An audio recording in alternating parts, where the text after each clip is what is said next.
Hey, welcome to Pride Inside. We've got some amazing conversations set up for you. I'm Jeffrey Masters. I host the podcast LGBTQ&A. That's Q&A with an ampersand. And first up, I'll be speaking to Shakina Nafak from Transparent. Shakina, Hi.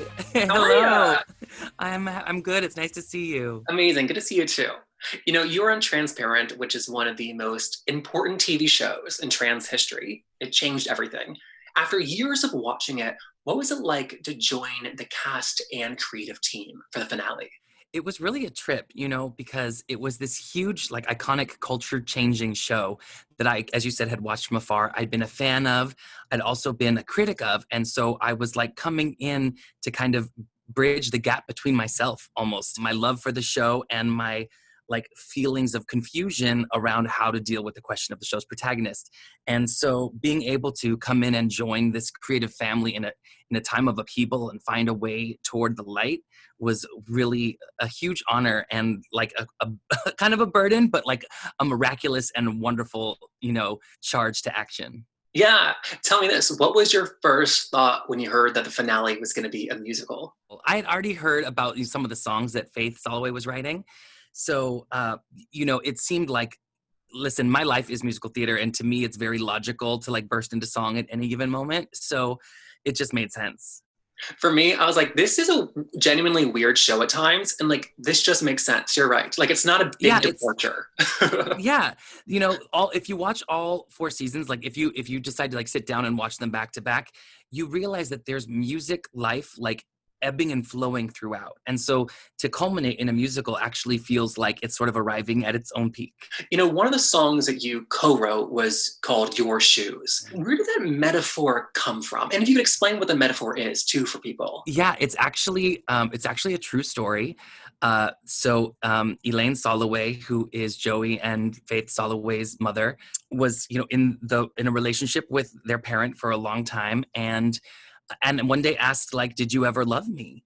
And their parent said that from the moment that they met her, they saw her tiny feet and knew that. They wouldn't be able to dress as a woman by stealing her clothes because her shoes were too small. And so it was like her petiteness was a kind of salvation that allowed her to keep hiding for a long time. So it was sort of this painful but bittersweet reminder of like their origin story for their love. And of course, there was a lot more love than just the shoes, as we talk about in the song, but it became this, you are my safety and you are my shield. And it was this little thing, this little observation. Wow, that's so beautiful. Did you have anything like that in your life? Like, did you like what were your shoes moment? I mean, for me, they probably be fishnets more than shoes because my like secret like totem of trans power was a pair of fishnets that I obtained without paying for uh, when I was like 15 years old and trying to sneak out to go to Rocky Horror Picture Show, and so then it became this like symbol for me of like all my rebellious queer expression that I didn't have an outlet for, and like they stayed at the bottom of my sock drawer, like pushed into the back, um, until those like few nights in my adolescent years when I was like able to find a way to Rocky Horror and like be a part of that celebration of queerness. You know, you've talked about how important hair and wigs are to your journey as a trans woman. You've been out for a number of years now. How has your relationship to your hair continued to evolve? That's such a great question. And it's so loaded, not just for me, but for so many trans people, especially trans women who transition later in life and have to deal with like maybe not having a full head of hair. I'm really lucky that I have a supportive partner who helps me feel beautiful even when I don't feel beautiful myself. And the journey to like reclaiming my like bald and beautiful punk rock head has been, a long one. Now I feel like I wear hair when I want to wear hair, when I have an event and I want to be fancy, but I feel like people know this is Shakina.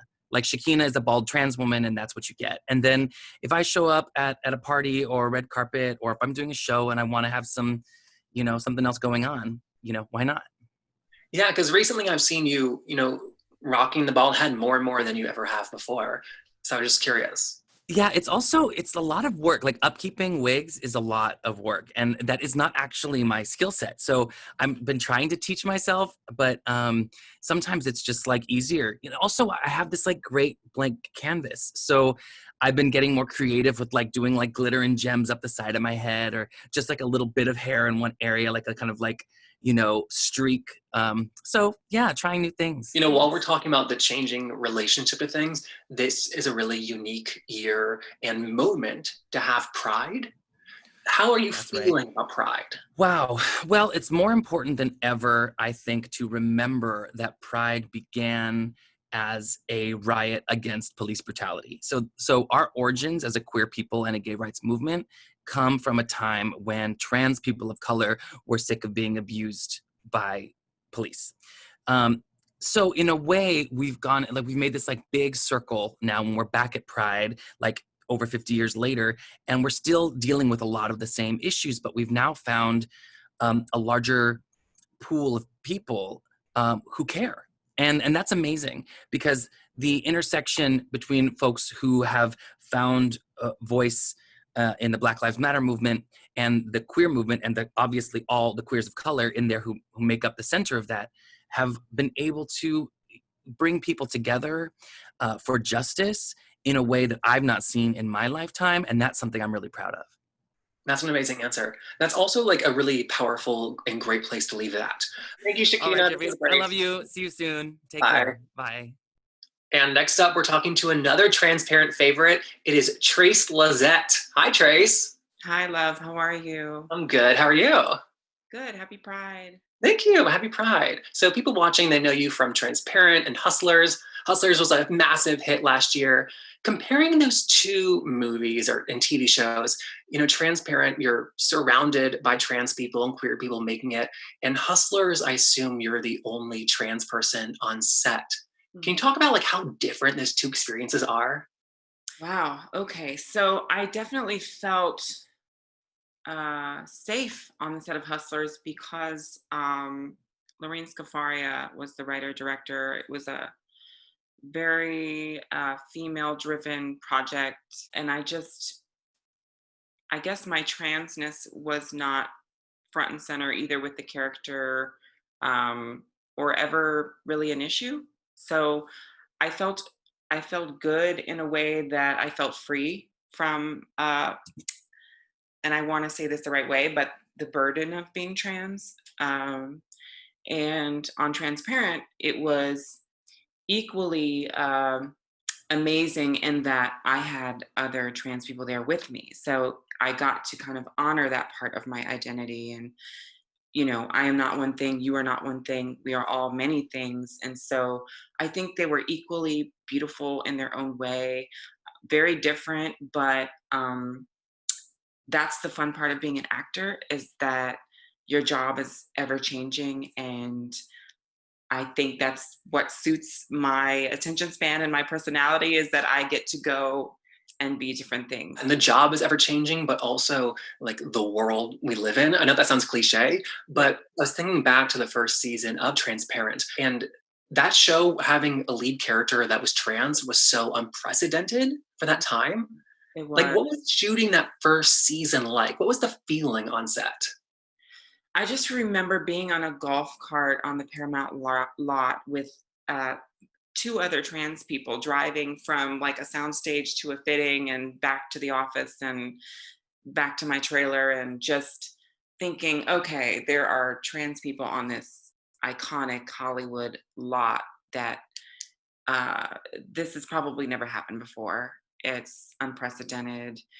And being there with Alexandra Billings was the biggest comfort, because we just got pretty tight right away. For me, it was revolutionary, and I feel like it can't be ignored in the timeline of transness in film and media and TV. And even for your own career, you had not played a trans character, I believe, before that, right? No, I hadn't. I was just bouncing around as a regular, I guess, existing in the industry as a non-trans actress. I'd been on Law and Order. I did another indie film, and then Transparent came along, and it was kind of at the same time that I was doing a lot of soul searching, and a trans woman was murdered a block from my house in Harlem, and I just felt like there was this kind of like voice telling me to give up the facade. Not that I was fake in any way, I just wasn't owning all of my journey. And I was deeply inspired by my sister, Laverne Cox, who's been a friend of mine for, I don't know, probably almost 15 years now, to just live in my truth and see what could bloom for me if I decided to use my transness as a positive instead of always hiding it. And what was that conversation like behind the scenes? Like, were you talking to people like Laverne asking if you should come out? I was talking to all of my close friends. Laverne actually brought me to an LGBTQ acting class where I was, for the first time in my actor training, I was allowed and encouraged to talk about my transness and put it through the work. I had never experienced that in an acting class before. That's huge. And I think it's so important to see trans folks in TV and film who are in, healthy or healthy-ish romantic relationships. And we saw your character do that in Transparent. Did you have a hand in guiding that in the story? I don't know that that was the healthiest relationship, but it was That's healthy-ish. yeah, healthy-ish. Okay, relationships are messy. I do cherish the part of it where they're going on the road trip, and even there's those moments in the car, I think are near and dear to my heart. The writers were so brilliant, Faith Soloway and Our Lady J, and the whole writers room in bringing that to light. Love is sometimes messy, and I don't know that they had gotten quite to love, but they were certainly having a connection. And seeing a trans woman and a cis straight man on TV having that chemistry was also unprecedented. So I hope to build on that in the rest of my work and my career, and find ways to just keep humanizing trans women and trans people in general. Yeah, and I think that what that relationship showed was the ability, it was modeling a relationship with a trans person and a non-trans person, just Yeah. showing it that it's a possibility, that it can exist. Right. And I think that's huge to see. We don't know it till we see it. It's almost like you have to see it to be it. And even though I've lived it, I think a lot of people needed to see that. They needed to see the possibility of what that looks like. And I think too, we need to spoon feed it because, trans representation on screen, it wasn't a blank slate where we're like starting over now. Like that scene with you guys talking about your relationship and the character and the character's transness, it's like in direct comparison to the history of trans representation where a guy finds out a girl's trans and he like throws up or he hits her. But it was definitely a step forward. For sure. Stepping back, you got your start in the ball scene. You're a house mother. I was, yes, for a very long time. I was a mother of a house for about a decade. Are you Before. considered retired now? No, I actually went on with a couple other people and founded a new kind of family, but I don't compete so much anymore. It was more like validation in my youth. The ballroom scene will forever be my roots, and I will forever be tied to it, even though it's time for the next generation to kind of shine and win their trophies and all that jazz. So what has it been like the last 2 to 3 years to see the ball scene become mainstream? So it's been trippy for me because I have stayed active in the scene. And anytime the scene goes mainstream, and we've seen it a number of times over the years, uh, it's equally exciting and also scary. A lot of times, you know, the people in the community want to get involved with whatever's going on, and we don't always get put in positions of power. And so sometimes I think that's hard for me to see. It's kind of amazing how the internet is changing and connecting the LGBTQ community, and in like the ball scene sense, it's also giving people lessons with YouTube videos. It's wild. It is wild. It's wild for it to be so accessible when it was such an underground means of survival for so many of us, for my generation. We have to just try to take care of the baby, but know that the baby has grown up and it's out of our hands now. But hopefully we can just kind of keep the authenticity intact. Yeah, absolutely. I think that's an amazing place to leave it at. Thank you for talking to us today Yeah, thank you for having me. for the finale.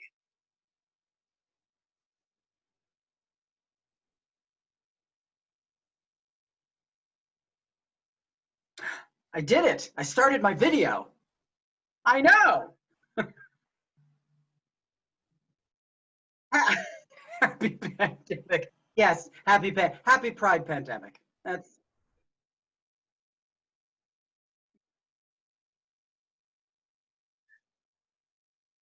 Yeah. Tell me this. What was your first thought when you heard that the finale was going to be a musical?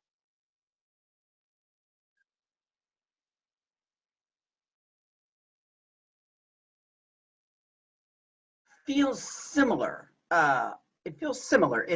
You know, we've been marching, the queer community.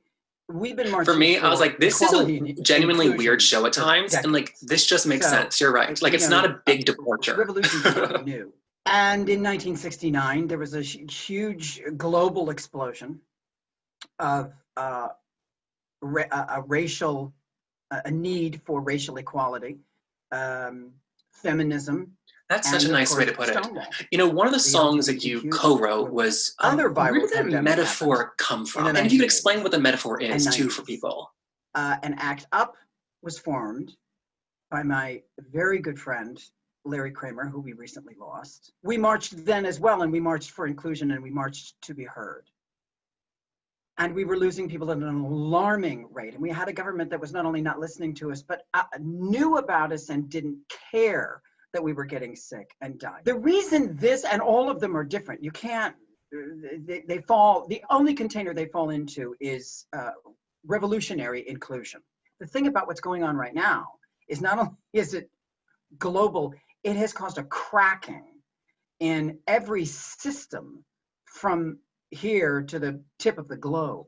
So this idea that, you know, people keep saying, oh, the system is broken. And I keep saying, well, no, the system is Wow, not that's broken. so The system was beautiful. made for, by and for white, cisgender, Yeah. heteronormative men. Did you And have that's anything exactly like who it's that in your serving. life? And Like, that did you, like, is what were your finally shoes being moment? addressed and chipped away at. That's what makes this revolution so profound.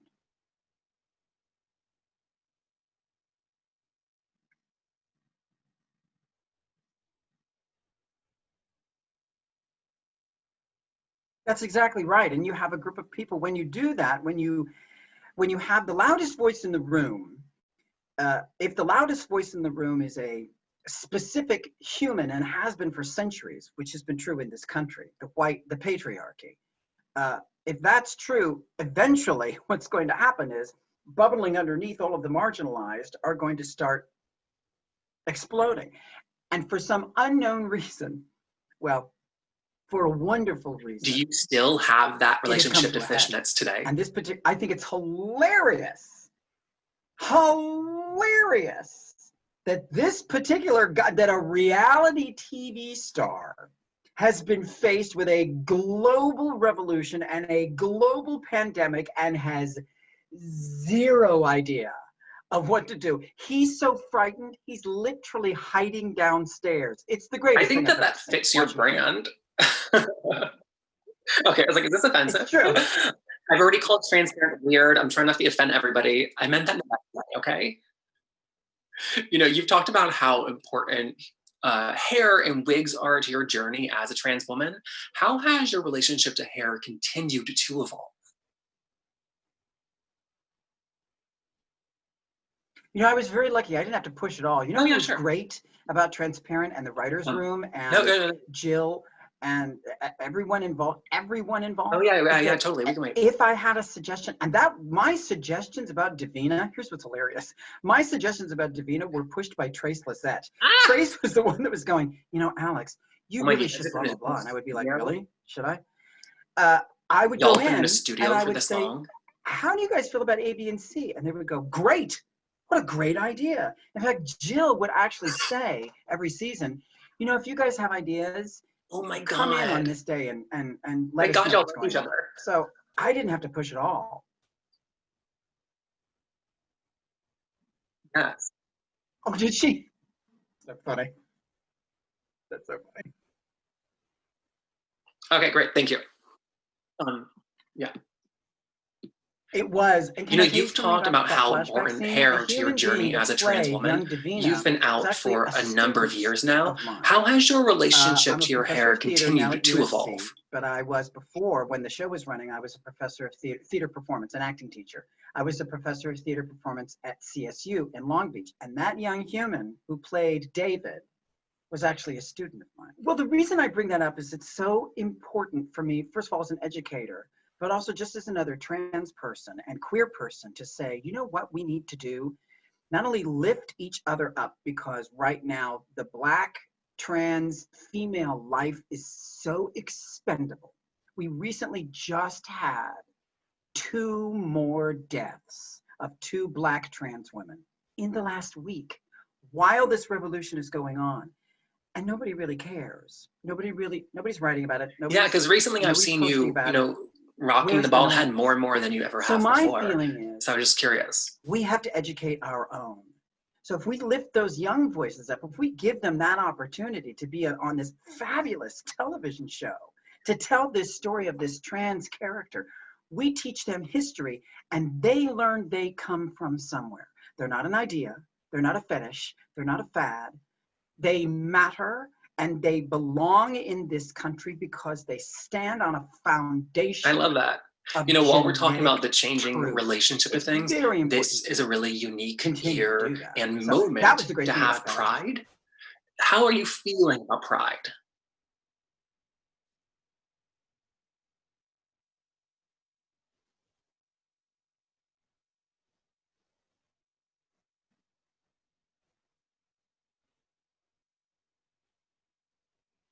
Oh, listen, I I could be the wise old lady on the mountain and tell you, well, I've come to the point. That's actually not true. That sentence that you just said to me resonates, but it's practice. Because when people like J.K. Rowling start coming out with transphobic remarks on the daily during Pride Month, in the middle of a Black Lives Matter revolution, I have to remind myself that what I am is a gift. So it's practice, because walking out my front door is a revolutionary act now. I'm mixed race, I'm transgender, I'm 58 years old, and I've had— That's an amazing answer. That's also like a really powerful and great place to leave it at. Just so I can ruin the moment for 1 second, can I tell you something I'm mad about? So I remind myself. Because of the cut of the camera, you can't see my sweatshirt.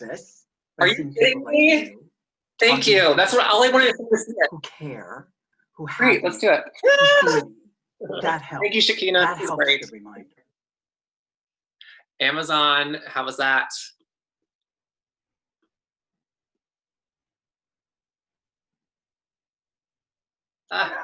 Nice to see your face. Yeah, it's weird, because I'll tell you, it stopped. I was there for about 2 months, and then this horrible thing happened. But we have all the cast. There's about 5 people. I mean, the cast is huge, but there's about 5 people that are part of my family now. And the producers and the company manager, they are in touch with us. They keep saying, you're coming back. We're going to do it. We're going to come back even stronger. Nothing will stop this show, because Wicked is about diversity. It literally is. It has a green human being at the center of this story. So this has been an extraordinary experience with these people.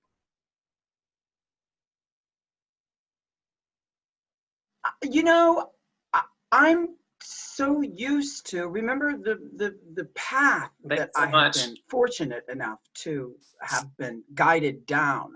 I've seen a lot of stuff in my life, and I have to say, I don't necessarily think that things turn out for the best. I don't think that's always true, but I do know that things turn out. So I don't think about the foreseeable future. I know we will all perform again. I know live theater will come back. And I'm also very excited to see the marriage between this space machine on Pride Inside each time artistic freedom. I'm very excited. Yeah, for sure. You want me to sing something?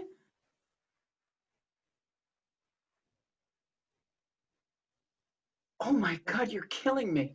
I don't think I remember that. I will never make it on Broadway. I've been fired. I do a show. I'm elderly. You have to remember, I'm almost 60. so I do something and then it goes away. All right, that was so fun. I'm so sorry, I don't. But next up, we're going to hear from somebody who I'm a huge fan of. It's Shakina Nafak, who you know from Transparent. This is for all of us, no matter what color you are, no matter what container you belong to. Amazing grace, how sweet the sound that saved a wretch. All right, that was so fun. And next up, we're going to hear from somebody who I'm a huge fan of. It is Shakina Nafak, who you know from Transparent. But now I'm found, was blind, but now I see. Yeah, let's do it. Yeah. So this was the, okay, cool. Yeah, let's do it. Thank you, love. Absolutely. Yay. Okay. All right. And we've got another amazing conversation coming at you. Now we're talking to Johnny Coda, who is the winner of Making the Cut. Hi, Johnny. Hi. Hi. There you are. Good. So you're the first gay winner of Making the Cut. Congratulations. Well, I'm also the first winner of Making the Cut. I just happen to be gay, but yes, it is a thing to celebrate. So you won the show. You also won $1 million. Yeah, is that nuts? I feel like, did you buy anything for yourself? Maybe like expense a car or something? You're gonna be so disappointed in this answer. I got a dishwasher, and then otherwise, I've just put everything else into the company, and most of it's gone into investing in launching the brand on Amazon Fashion. And so that has taken up a lot of it. But once lockdown is over, I'm going to treat myself to a few of those dream things that anyone would want to treat themselves to when they have $1 million. So. Like, name one of them. I need a vacation. Me and my husband need to go on a beautiful vacation, not think about work and not think about money, and just have that moment of celebration. Like, boom! The show aired the finale when you were in quarantine, so you couldn't like go out with your friends and celebrate. The whole entire show aired during quarantine. So from episode 1 to the finale, it was all like at home in sweatpants, Zoom parties, experiencing the show that way. So I haven't had that moment to pop bottles of champagne and be like, "Yay, I did it!" Or like celebrate. Yeah. So. You didn't drink like one too many drinks with their friends. Exactly. Yeah. I need that moment. Gotcha. So the show, took viewers all around the world. As a contestant, was there one moment in the show where something happened and you realized, oh, I might actually win this thing? Oh, I'm going to be real with you. When I landed in Paris and I looked at the competition and how talented everyone was, I was like, okay, I give myself a week, 2 weeks tops. Like, this is a really tough competition and everyone is so talented. And I really struggled to gain the confidence. And it wasn't until Heidi and Tim announced that we're flying from Paris to Tokyo. Like, we're going to the next country. And for this, I was like, oh my God, we're like halfway there. And I'm still here. And oh my God, maybe I can win this. It's also on the heels of my very first competition win, my very first episode win. So it's that moment, getting on the flight to go to Tokyo, where it's like, Coda, you got a chance. I love that. Mm-hmm. You know something I love about your clothes too, or is that for the most part, they're not gendered? I've been getting a lot of questions about like, oh, is unisex fashion like a really important part to you? And I hope this doesn't come out wrong, but I feel like it's just always been what I've done. Like, it hasn't even been a topic, right? It's like, that's how I design. I love to watch everyone shop on either side of my retail store. There's no like, here's the boys section, here's the girls section. So just kind of how I always approach design. And now it's kind of being framed as unisex, which is great because that helps everyone understand it. But it's just kind of like how I think of the world. So it's how you think about the world, but it's not you like imposing a message on the world in your clothes then. Totally. No, I mean, we're making a garment and we're shooting it on a male model and we're shooting it on a female model, and it's the same garment. It's just kind of like, that's just like, we're not imposing anything on you. I mean, a cool pair of pants is a cool pair of pants. I don't care, if you're a boy or a girl. So it's like, just kind of like exciting people to shop beyond where they'd normally expect, on a website or in a retail store, like shop the other side of the room. Right, because also clothes themselves are not like made for gender. It's like us putting the gender on them, right?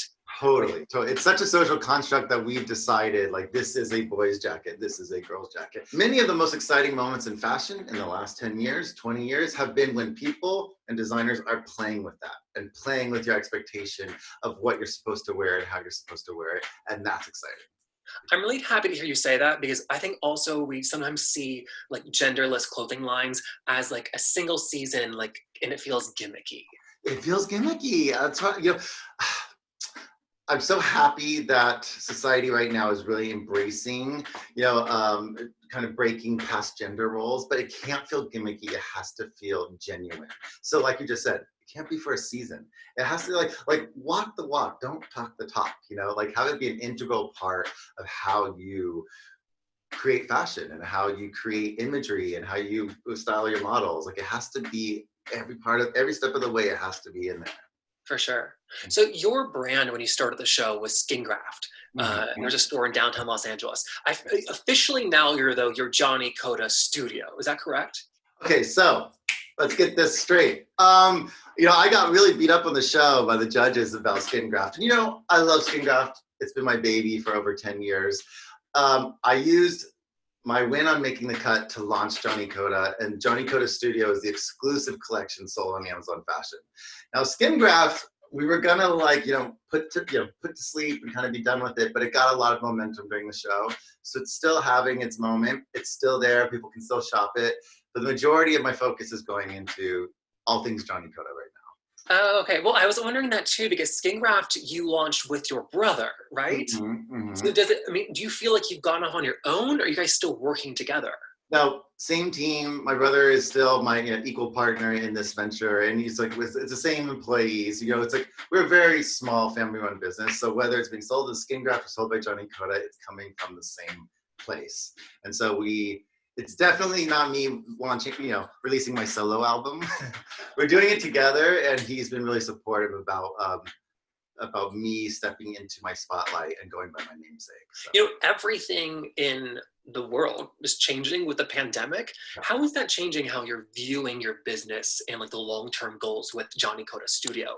I will say every designer on Making the Cut was in a unique position to have a worldwide audience and to prepare their business. No matter how far you got in the competition, you were preparing for a digital customer, because the show was being viewed by everyone across the world. So how can you sell to those people? So I think every designer, including myself, took the opportunity to really revamp their online stores, shoot new campaigns, get ready to sell online.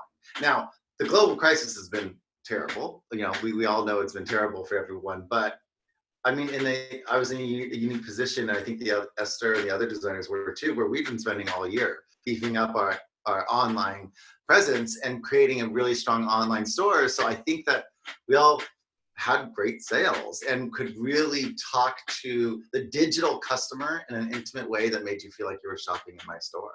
Oh, and everyone now is pivoting to online only because it's their only option. But you guys have been practicing for that all year. So, yeah, I mean, not knowing there was going to be a global crisis, but yeah, big time. I remember even having some chats with some of the designers once we were in lockdown, and everyone had said the same thing. Like, well, I'm glad I've been like building a web store for the last year, getting ready for this moment. And so I think it was a great opportunity to widen our market and then sell worldwide. Oh, and then in that sense too, like Making the Cut TV show acts as a commercial for every brand on the show, for every person.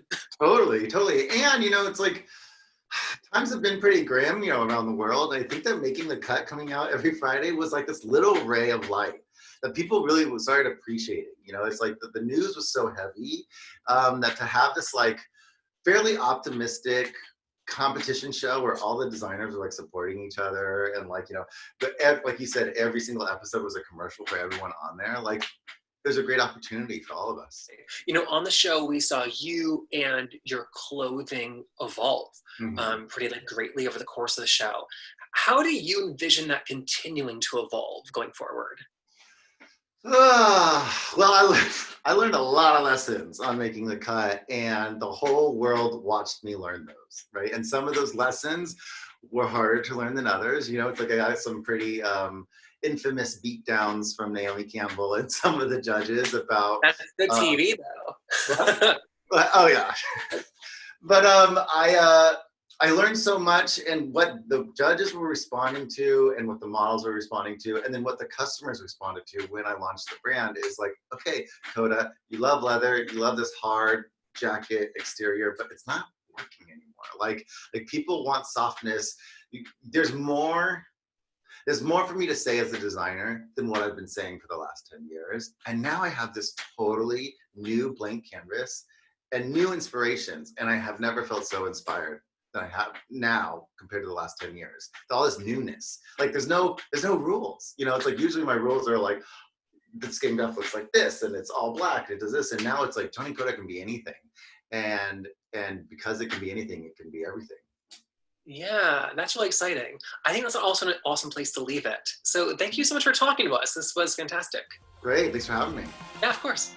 And that is it for today. If you enjoy these conversations and want to hear more, I'm Jeffrey Masters, and I host the podcast LGBTQ&A. That's Q&A with an ampersand. And I talk to different queer and trans people every week. You can find us on iTunes, Spotify, wherever you listen. From everyone here at Prime Video and Amazon Studios, we hope you've enjoyed Pride Inside.